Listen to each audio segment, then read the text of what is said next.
मित्रों, वैसे तो आपने कई देवी देवताओं के विवाह की कथा सुनी होगी, लेकिन क्या आपने देवी तुलसी और भगवान ने शालिग्राम के विवाह की कथा सुनी है?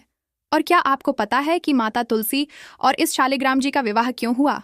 अगर नहीं तो चलिए मिलकर जानते हैं आज की हमारी इस वीडियो में।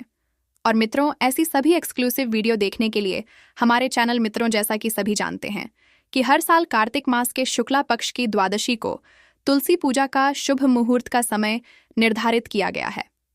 इस दिन का महत्व इसलिए भी ज्यादा खास है क्योंकि इससे एक दिन पहले ही भगवान श्री हरिनारायण विष्णु कर महीने की अपनी लंबी नींद से जाते हैं और फिर भक्तों की विनती सुनते हैं। इसी के साथ इस दिन से विवाह, गृह प्रवेश, उपनयन संस्कार सभी के शुभ मुहूर्त शालिग्राम जी का देवी तुलसी से विवाह करने की परंपरा है। ऐसी मान्यता है कि तुलसी विवाह के दिन सुहागन स्त्रियां देवी तुलसी की पूजा करके सुखी वैवाहिक जीवन की कामना करती हैं।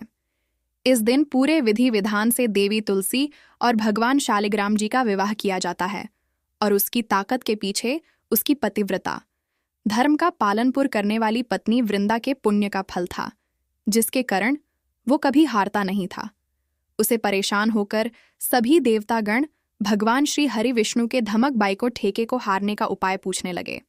फिर भगवान ने विष्णु ने वृंदा का पतिव्रता धर्म तोड़ने का उपाय सोचा। श्री हरि विष्णु ने जालंधर का रूप धारण किया और वृंदावन को स्पर्श कर दिया। जी करण में वृंदा का पतिव्रता धर्म बैंड हो गया और फिर एक भीषण युद्ध में जालंधर मारा गया। अब चूंकि भगवान विष्णु ने चलकर वृंदावन को स्पर्श किया था, तो अपने पति के वियोग से दुखी होकर उसने श्री हरि नारायण को ही श्राप दे दिया कि आपको भी योगेश सहाना होगा। ये श्राप देने के बाद वो अपने पति जालंधर के साथ ही चिता की अग्नि में बैठ गए, जिसकी राज से ही तुलसी का पौधा उत्पन्न हुआ। संगीत दुर्ग तोड़ने के चलते भगवान ने विष्णु को भी बेहतर ग्लानि हुई, तब आशीष दिया कि हमेशा उनके साथ रहेंगे, उनका भी कराएगा, उसकी हर इच्छा हर मनोकामना पूरी होगी।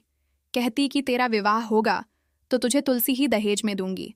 समय बीता गया और जब नंद की शादी हुई तो उसकी भाभी ने क्या किया कि बारातियों के इस कृपा से वो गमला स्वादिष्ट व्यंजनों में परिवर्तित हो गया।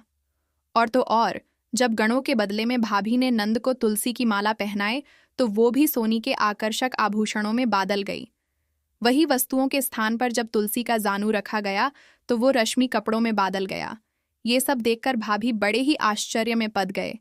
जी उसे माफी मांगी और फिर उनकी विधिपूर्वक पूजा अर्चना की।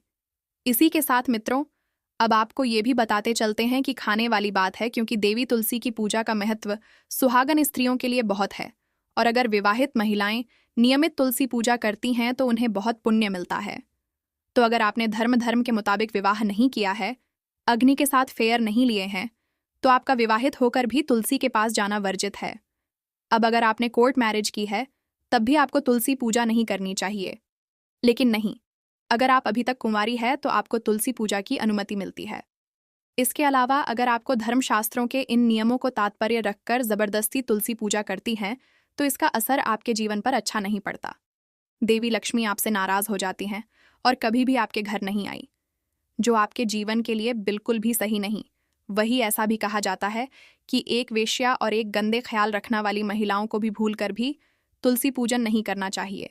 ऐसा करने वाली वैश्य को अगले जन्म तक इस गलती की भरनी करनी पड़ती है। इसे भगवान का अंदर हम माना जाता है और बेबी तुलसी आशा रस्ट रहती है, वो उनकी पूजा कभी स्वीकार नहीं करती। वही मासिक धर्म के समय भी महिलाओं को तुलसी पूजा नहीं करनी चाहिए। इस समय किसी प्रकार की दान दक्षिण देना भी सही नहीं माना जाता। दरअसल इस समय शरीर की शुद्ध की भीम चल रही होती है, जिसके चलते शास्त्रों में नई को इस समय सभी सांसारिक केमोन और देव पितृ कार्यों से स्वतंत्र किया गया है।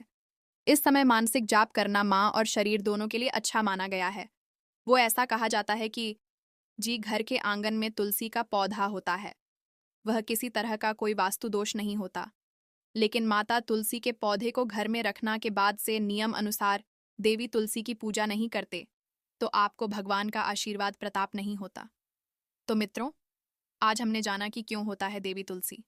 अरे, शालिग्राम का विवाह साथ ही जान तुलसी के पौधे को रखना कि कुछ एक खासियत। तो अगर यहाँ दी गई जानकारी आपको अच्छी लगी हो तो इसे अपने मित्रों रिश्तेदारों के साथ भी ज़रूर साझा करें और इस तरह की सभी धार्मिक और आध्यात्मिक जानकारी के लिए जुड़े रहे और चैनल को सब्सक्राइब करके बेल आइकॉन को ज़रूर प्रेस